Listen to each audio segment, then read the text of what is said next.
అని చెప్పేసి ప్రూవ్ చేసుకునే పరిస్థితిలో వాళ్ళు ఉన్నారు. వాళ్ళు వీడియో ఎవిడెన్స్ ఇస్తున్నారు. అల్లు అర్జున్ వైపు నా తప్పేం లేదు, సో నేను వాళ్ళు అవకాశం ఇస్తేనే లోపల పోయానని చెప్పేసి ఎవరికి వారు మా తప్పు లేదు అని చెప్పేసి ప్రూవ్ చేసుకునేటువంటి ప్రయత్నం చేస్తున్నారు. కానీ ఇక్కడ ఒకటి వ్యవస్థ వైఫల్యం, పోలీసులు భద్రత కల్పించడంలో అంత స్టార్ వస్తున్నప్పుడు ఇంటిమేషన్ ఉంటుంది, పర్మిషన్ లేదు కదా, వాళ్ళు రావద్దు, వస్తే బాధ్యత వాళ్ళదే అని చెప్పేసి ఒక నిర్లక్ష్యం కనిపిస్తోంది కదా. ఒకటి వినండి, నేను మొత్తం ఈ ఎపిసోడ్ మొత్తం కూడా ఒకటే ఏం అర్థమవుతుందంటే, ఒక బాధిత మహిళ తరపున కొట్లాడుతున్న ఒకే ఒక్క వ్యక్తి రేవంత్ రెడ్డి. ప్రతిపక్ష పార్టీలు ఏదన్నా మానవతా దృక్పథంతో ఇటువంటి ఇష్యూస్ జరిగినప్పుడు పార్టీలు చూడరండి. ఆయన అవసరమైతే ప్రభుత్వానికి మద్దతు కూడా నిలబడి ఆ మహిళకు అన్యాయం జరిగింది వాడు ఎవడైనా శిక్షించండి, రేవంత్ రెడ్డి గారు శిక్షించాలని ప్రతిపక్ష పార్టీలు మొత్తుకోవాలి. ఇక్కడ ఆపోజిట్ జరుగుతుంది. ప్రతిపక్ష పార్టీలు అల్లు అర్జున్ నివేదిస్తారు, అల్లు అర్జున్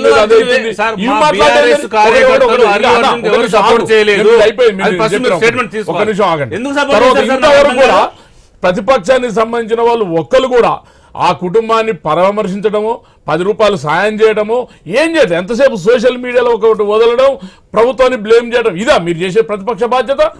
ఇదా మీకు సామాజిక బాధ్యత? ఏం మాట్లాడారు మీరు? ఏం చేసిరు? అంత పెద్ద ఇష్యూ జరిగింది, అసలు మీరు ఎందుకు సంఘీభావంగా రాలేదు? ప్రభుత్వం అండగా ఎందుకు నిలబడలేదు? మీరు ఎంతసేపు మీరు రాజకీయమేనా? రాజకీయం ఏంటండి?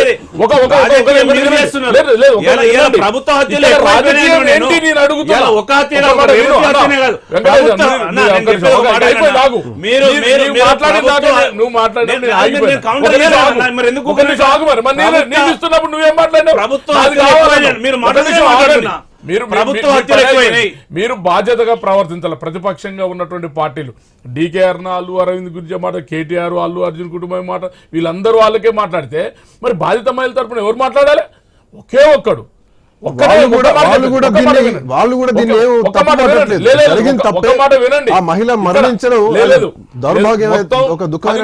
వీడియో పోలీసులు కూడా రిలీజ్ చేసిండ్రు.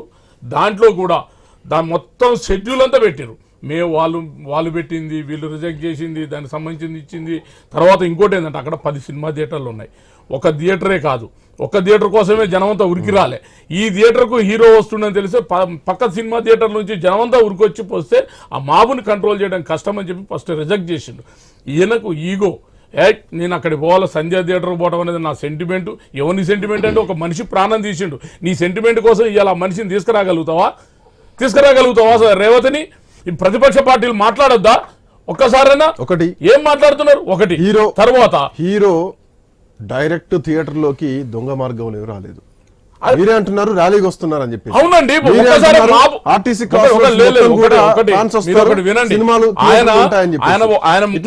ముషీరాబాద్కి వచ్చేదాకా వినండి శ్రీకాంత్ గారు, ముషీరాబాద్కి వచ్చేదాకా కూడా ఎవరికి తెలియదు. కార్లు మామూలుగా రోడ్డు ఎమ్మడి పోయే కార్లు పోతుంటాయి, ఒకేసారి 10 కార్లు వచ్చేసినాయి. ముషీరాబాద్ కాడ 2 కిలోమీటర్ల డిస్టెన్స్ లో లేచి చెయ్యి ఇప్పుడు స్టార్ట్ చేశాడు. అప్పుడు పోయి పోలీసులు అరెస్ట్ చేసే పరిస్థితి ఉంటుందా? అంత పెద్ద మాబుని ఎదుర్కొని సడన్ గా పోలీసులు, ఇప్పుడు అదేమన్నా ప్రీ ప్లాన్ అయితే ఒకేసారి ఆర్మీని దింపి ఏదైనా పెడతారు. ఆడ సడన్ గా ఉన్న 10 మంది పోలీసు వాళ్ళు 10,000 మందిని కంట్రోల్ చేయగలుగుతారా?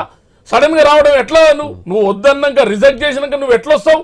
నీకు సెంటిమెంట్ అయితే ఆడ ప్రాణాలు పోయినాయి. 2 కిలోమీటర్ల నువ్వు చెయ్యి ఊపుకుంటా పోయినావు.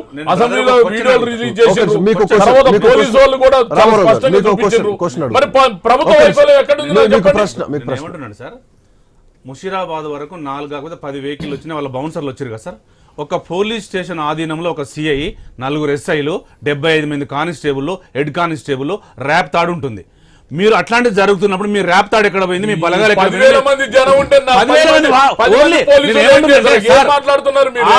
ప్రభుత్వానికి ఆపాలనుకుంటే ఆపొచ్చు.